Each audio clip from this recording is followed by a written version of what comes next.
Good day. My name is David Arthur Johnston, and I'm making this video to help get across some important things you want to know if you want to make tent cities legal in your town or city. It's subtly huge. In 2008, in Victoria, BC, October 14th, the right to sleep was determined by a BC Supreme Court judge.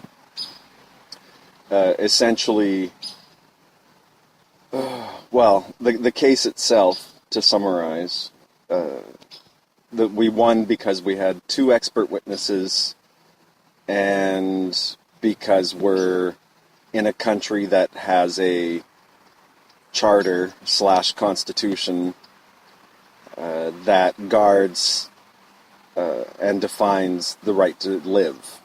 And so that's what you need is for the thing I'm about to suggest, essentially, basically, you need a country that has a charter or a constitution that guards the right to life. After that, we had our two witnesses. We had a doctor say that if you don't sleep, you'll die. And then we had a survival expert who said you needed at least minimum a ground pad and a taut covering to get a healthy sleep. And we won. And so that was a significant thing. A side note, they're still in the middle of it, they spin-doctored it, and in their indignant graciousness said how wonderful they were to let us sleep at night now. You can set up tents in the parks in Victoria, BC, Canada, at night. That was their whole thing, to avoid tent cities, because apparently tent cities are bad for business.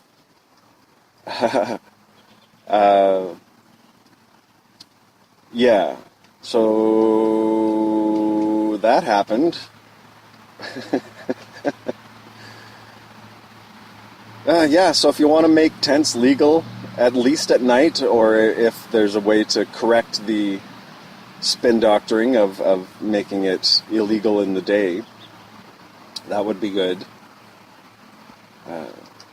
But essentially, it's really important that the right to sleep was determined in a Commonwealth country, meaning that it shares the same justice system, so it will be easily used as a precedent.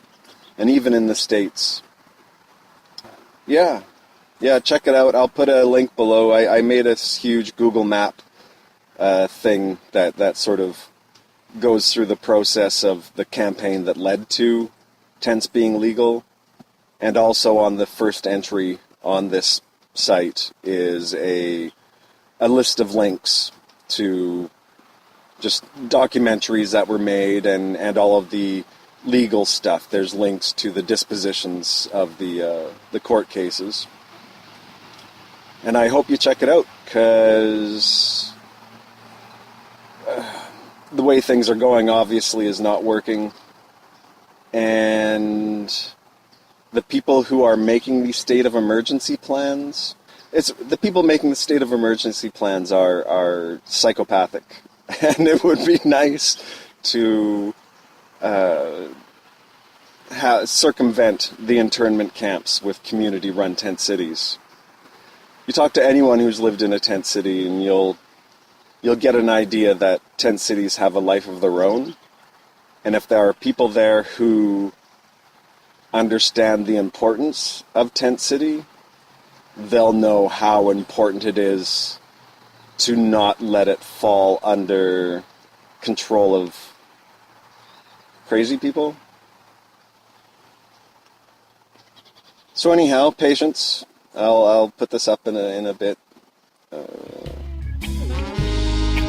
right. Right to sleep everywhere.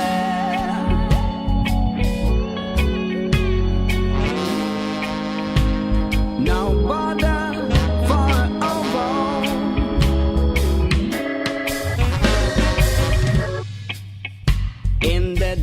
on my heart.